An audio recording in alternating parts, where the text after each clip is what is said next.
Hello everyone and welcome to my channel. It is Dr. Shani here, and today I want to start a new series entitled Adjuncting 101, and I am preparing to talk to you about teaching responsibilities. What is required of you as a new adjunct instructor, and how do you go about getting information? How do you go about, fulfilling your main duties as an adjunct? So I want to thank you all for subscribing to my channel. I am at 500 subscribers almost. So thank you all so much for watching my videos, for tuning into this channel. And I'm just lifting you guys up and rooting for you in your personal lives. And I just appreciate you so much. So please know I love y'all. Thank you. Okay. So teaching responsibilities. Before I get into this, let me tell you just a little bit about my background. If you're new to this channel, I am an associate professor of social work, and I have been teaching at the collegiate level since 2007. I earned a BA in English from Tougaloo College. I went on to earn a master's in Africana Women's Studies from Clark Atlanta University. And then I went on to start a PhD program in social work at the University of Alabama. And my professors told me that I needed to come back and get a master's degree in social work. So that's what I did. So when we talk about teaching responsibilities, first of all, you need to start with that great education. And so if you are looking to teach at the collegiate level, you really need 18 hours at the master's level. So whatever your area of study is, you just need 18 hours of graduate level coursework to become a collegiate level instructor. So you're basically going to be starting off as an instructor unless you have a PhD or a terminal degree. In order for you to get that job, as I mentioned in a previous video, you will need to go to apply to that job at your university's website, but also you can reach out to the department chair and they should give you some insights on how to apply and the things that are required for you to really obtain this position. So go back and look at my previous video, which I will link down below, and it tells you kind of how to start or how to really integrate into the professoriate. So now we're going to talk about teaching assignment. Keep in mind, you are working in the academy. You may have a full-time job in a different area, and maybe you just want to teach on the side because you want to pick up some extra income. Maybe you're trying to, save for a particular project, or you have a savings goal and you just want to do some teaching on the side. Or maybe you've already had some teaching experience and you just kind of want to take it to the next level. Maybe you are a doctoral student, or you're just a person generally interested in sharing information to college students. So if that's what you're interested in, teaching is a great way to do that. Some states have community colleges, others just have, major universities. So get out there and look and see what's in your area and what's available. How to find these jobs, go to a website like Higher Ed Job. It will give you insights into what's available in your particular area. So once you look at the requirements again, see my previous video, and you get hired for that job, congratulations. Make sure you do tell the individual who was helpful to you, or those who said, who kind of gave the final check off on your, getting hired at that university. Send them a thank you card. Make sure you tell them thank you. When you see them, tell them thank you in person, because working at this level is all about networking and relationships. So you want to leave a good impression. So when you are in the professoriate, keep in mind, the academy is about teaching, research, service. Those three things: teaching, research, and service. You may be working at a teaching institution. Our primary focus is on teaching students, or you may work at a research institution like Harvard or another university. So those universities is pretty much going to be on research and teaching, but everyone has to do service. Now, the responsibilities of an adjunct instructor may vary because you're not required to do as much as a full-time faculty member, but you are a vital part of the faculty in the sense that you provide support to the full-time faculty and you contribute to sharing information and knowledge to the students who are available. So teaching, one of the first things you will have to do is to focus on your course delivery. So when you get this job, the chairperson should tell you whether or not the job is an online job or whether it is a sort of seated position, meaning you will have to go to that physical campus. So make sure you're very clear when you are communicating with the chairperson or the hiring manager. Should you be there on campus, or is this a virtual or a remote position? Many more remote opportunities are available now. So if you need something that's very flexible for you, that allows you to still keep your first job, especially if you're just doing adjuncting on the side, then a remote opportunity may be what you need. And this means you can work from home, or you can even be traveling, but all you really need to do is check in into that classroom portal 3 to 5 times a week, and you're basically communicating with your students, responding to emails. But your course delivery really pertains to how you are going to prepare your lectures, how you are going to lead discussions, and how you are going to manage that classroom environment, whether you are in a seated classroom or whether you are in an online environment. So again, be very clear about how you will deliver this instruction, and also start thinking about ways to prepare your classes in advance. For example, most universities are preparing for our summer break, right? So we're wrapping up the spring semester, pretty much done about mid-May. And then for the most part, we are off all the way through probably mid-August. Some people are working over the summer, some people work virtually, or some people just take off until, it's time to start the fall semester. So if you are moving into an adjunct position, particularly in the upcoming fall term, you want to make sure that you are preparing at least, I was trying to say, give yourself a month to 1.5 months to get your classes in order. Because if you are new, you may be a little bit nervous. You may not even have all of the information you need yet. So start early in trying to prepare. Where do you obtain the syllabi? The chairperson should be sharing this information. And this can come through in a lot of different ways. And sometimes there is a sharing of the course shell, especially if the class is online and someone else has previously taught it.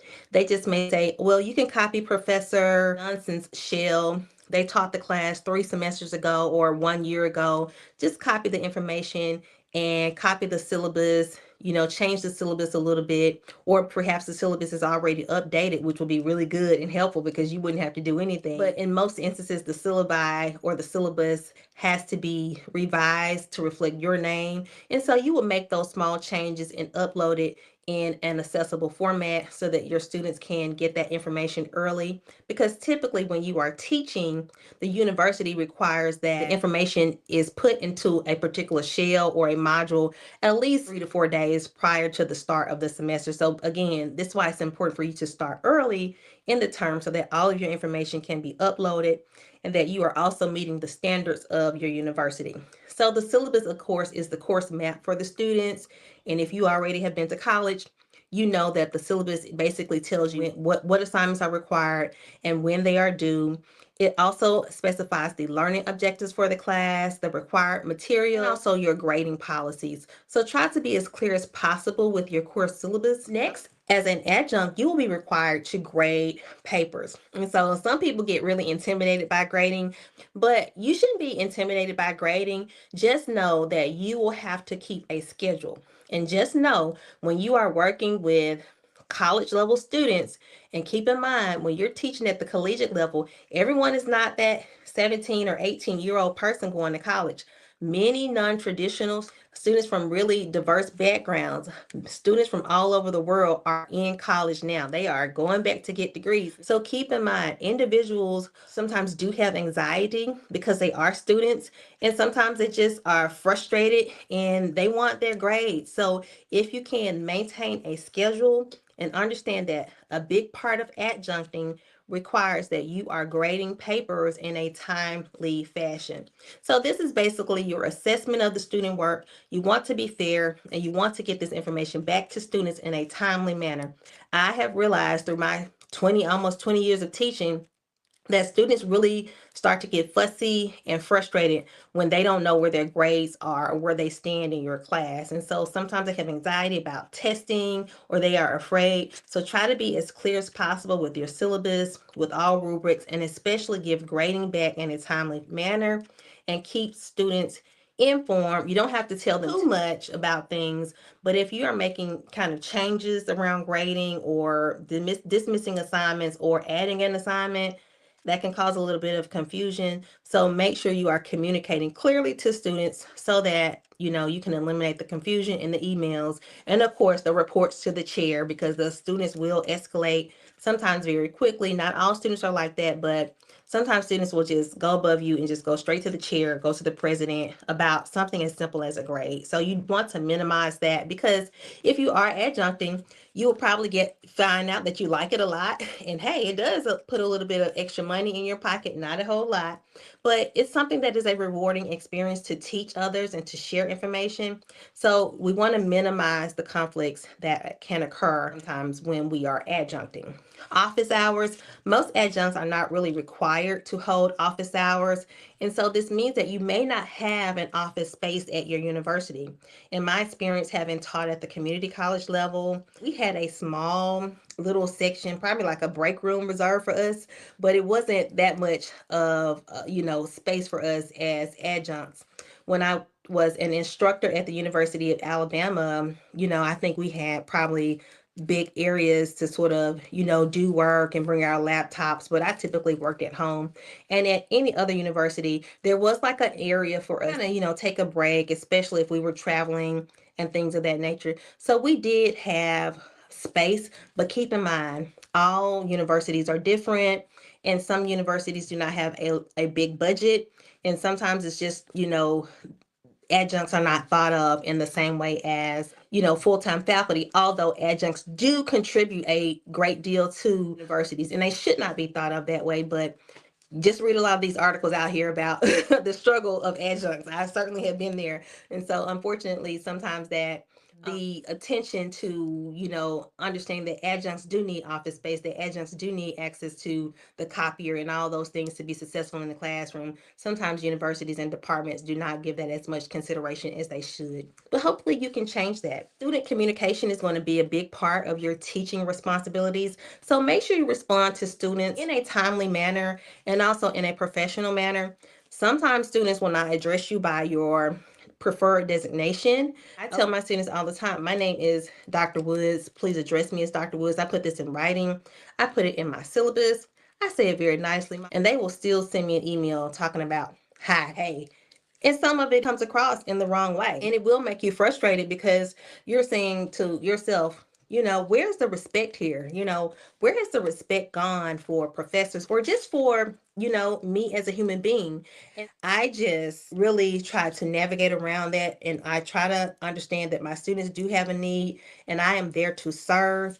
And ultimately, you can't take this PhD and these 2 master's degrees away from me, whether or not you call me doctor or not. I know who I am. And so keep that in mind. Know who you are. And sometimes students will do things, and it just reflects like just a lack of empathy and compassion and just care and consideration. Sometimes they do it on purpose. So just understand this is what reality is when you are dealing with some students, not all. And then you will have your students who are respectful, and you will have those who like to antagonize you in the classroom. So keep that in mind, even as an adjunct. Administrative responsibilities. This means keeping attendance and grading appropriately and submitting any required documentation. So this is a big part of it, but you really won't have to do too much. But you may have to submit your midterm grades on time. You may have to turn in files and so forth to your chairperson at the end of the semester, or they may ask you on occasion to give them an update on something. So just be responsive to email, and just know that when you are teaching, you can't just turn your email off all the time. So for example, if you are on the weekend and you're Friday at 5 o'clock, yeah, sure, you can say, I will not be responding to emails, or you can just kind of delay that until Monday. But through the week, the expectation is that during office hours, typically 8 until 5, that you are responsive to emails, and that you can, provide feedback to students. And if your chairperson or another colleague reaches out to you, that you are responding to that email within a time-sensitive manner. Now, sometimes students do get confused. They think that, they are on TikTok, right? Or that they are on Facebook, or that they are texting their friends, and they will expect a response back immediately from you. Do not get caught up in that trap. Whatever the standard is at your university, for some people is, within 48 hours.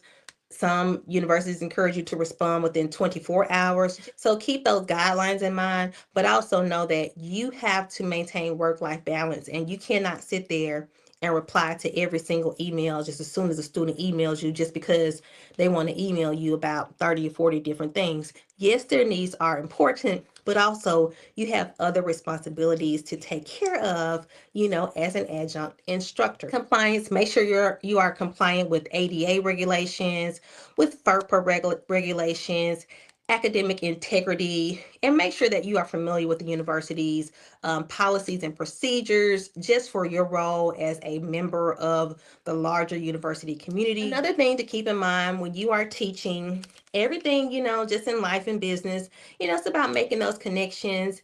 So I do think it is important to be collegial, to speak to people, but understand that this is just like any other work environment. You're going to have the people you connect with, and then there are going to be some people that you do not really connect with. There are going to be some people who are really friendly and helpful and nice, and there are also going to be some people who could probably work on improving that. So what you should do is lead from a place that is authentic, be yourself, show up with the best version of you on when you are adjuncting, and don't so much focus on the negativity, because it's going to be with you whether you are working as an adjunct or if you are even in a different non-academic environment. So keep those things in mind. You do have to engage as an adjunct. I don't think I was ever a part of larger core faculty meetings. For example, I did work at the University of Memphis.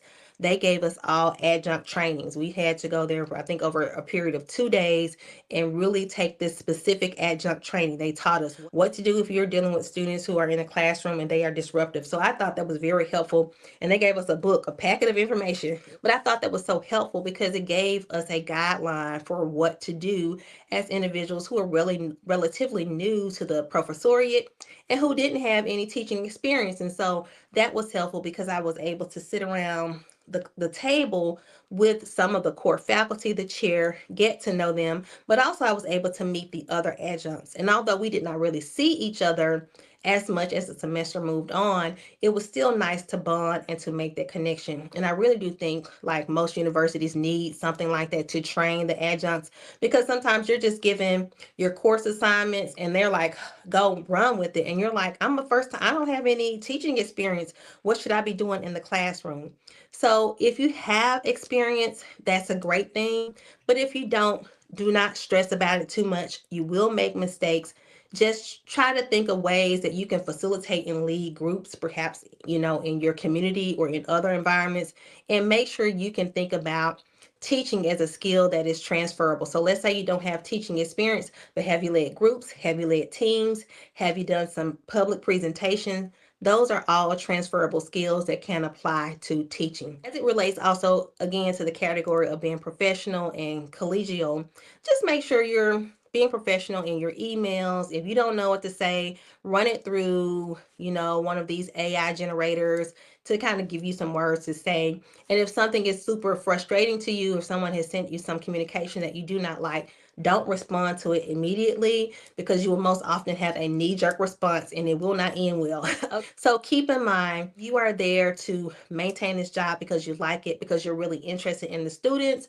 And again, you will be working with diverse personality types. And some people will not be as cordial via email. They will do things via email, and oftentimes in person, they can really frustrate you. But you are there for what's going to be helpful to you. And so just understand that university culture is no different than any other culture. We're just working in a teaching research environment, but it's no different than any other culture. You're going to have your highs and lows. How to prepare for your course and develop your course.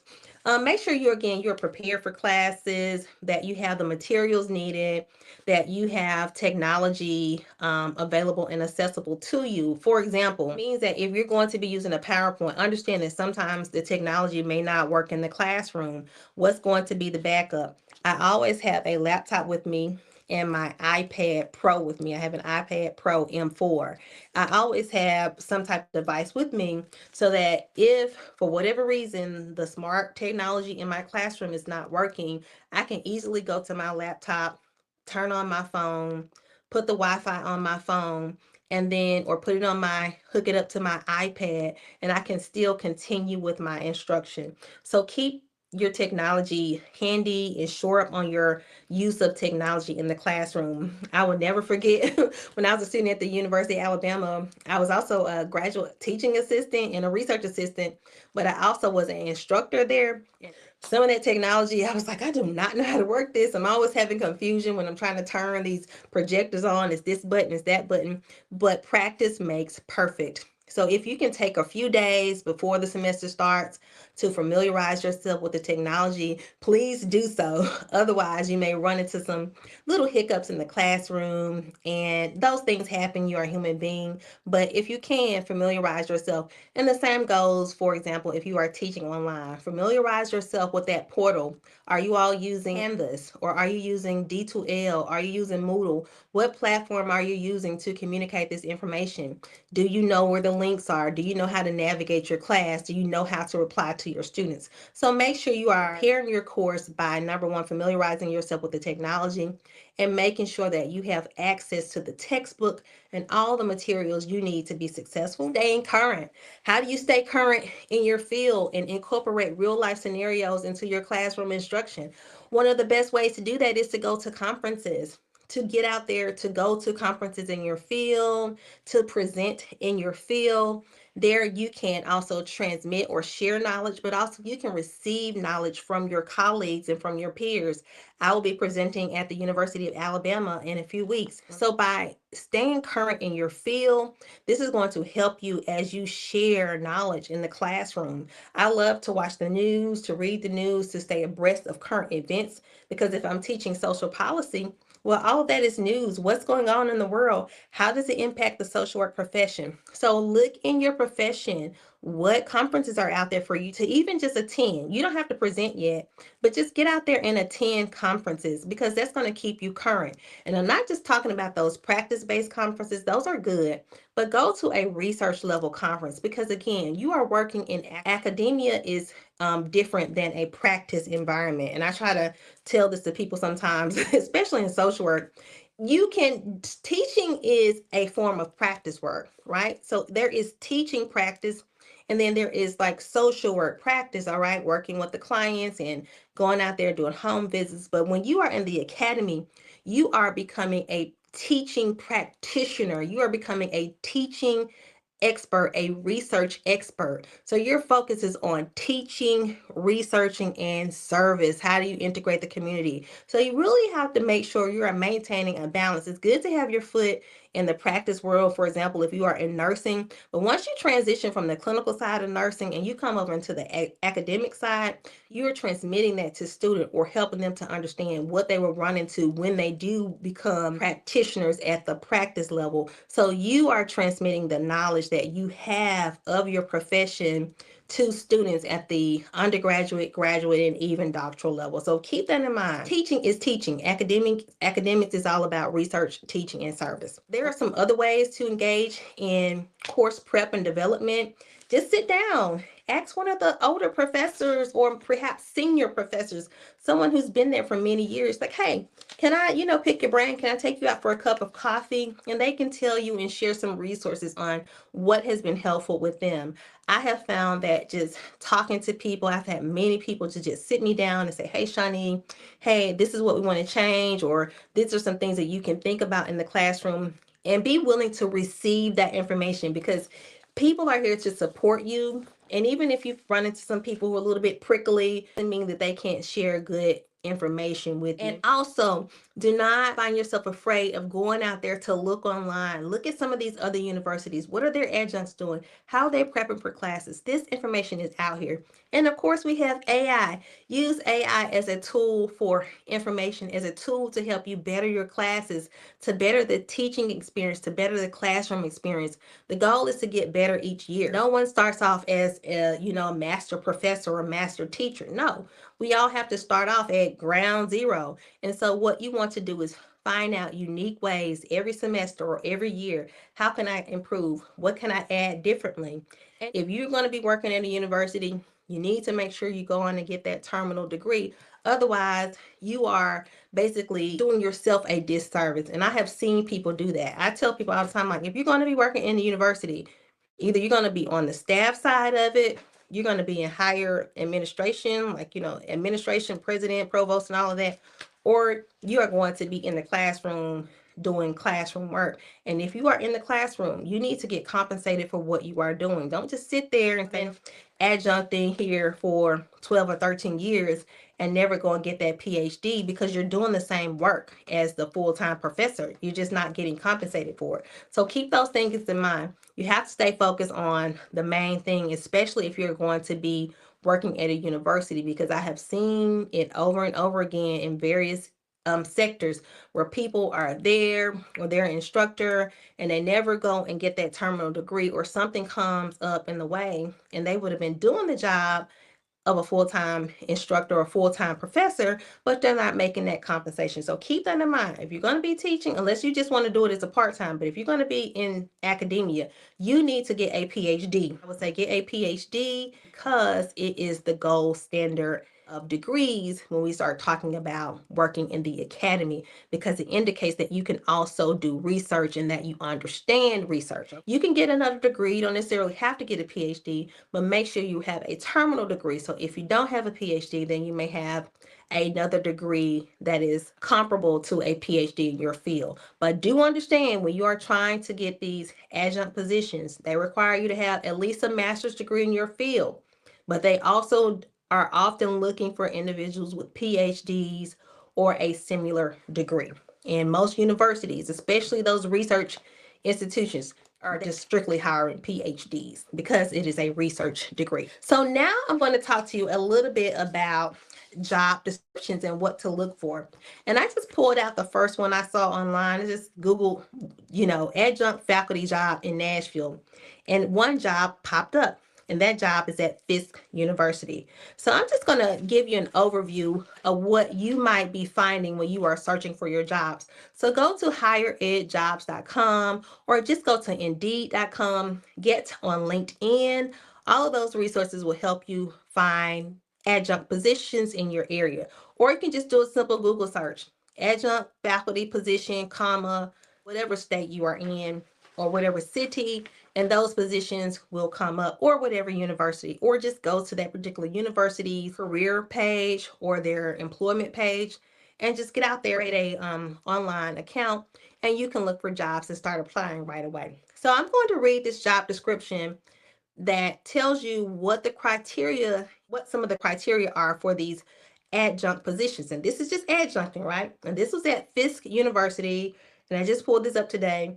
And this is for a job in the business department. It reads a PhD in business administration. Keep in mind, universities are looking for folks with PhDs or a similar degree. You don't have to have it to start, but if you plan on staying there, you need to go back and get it. Use your time in a wise way. So for this job, just as an adjunct, they prefer a PhD in business administration, economics, or engineering, or a related field, in teaching a variety of sub-courses in business. Meaning, you may not necessarily have a PhD, but do you have a degree in economics, or do you have one in engineering? Basically, do you have business knowledge, or do you have at least a master's degree in business? You probably would need an MBA for this position, or a degree in business. That's just to get your foot in the door. They also ask for 3 years of teaching experience in business. Again, you may not have this experience, but hey, it doesn't mean that you shouldn't apply. What transferable skills do you have? You need to start thinking about it. Not necessarily that you don't have experience, but you do have a skill set. What have you done at your other job? How can those skills transfer to your job as an adjunct? So highlight those transferable skills. What volunteer experience do you have? What groups have you led? What teams have you organized? Have you managed a project? Do you know what teaching is? Classroom management, same thing. It's just about how you frame it. A proven ability to cultivate professional relationships with local, state, federal businesses. Why are relationships important? Because the university is an extension of the community.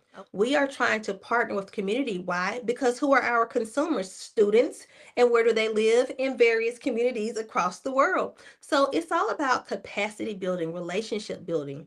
If you can have a relationship with federal, state, local businesses, those are opportunities for our students, right? To come in, to intern, or to get hired with in the communities that they serve, right? So you have to think about this. As an adjunct person or an adjunct instructor, you are also a part of this capacity, building up this social capital. So yes, you are there to support the faculty and support the department as well. And being an adjunct is a great opportunity to do that and to get your face out there. And hey, even perhaps to land that full-time job teaching or full-time assistant professor position just by networking and being out there in the community.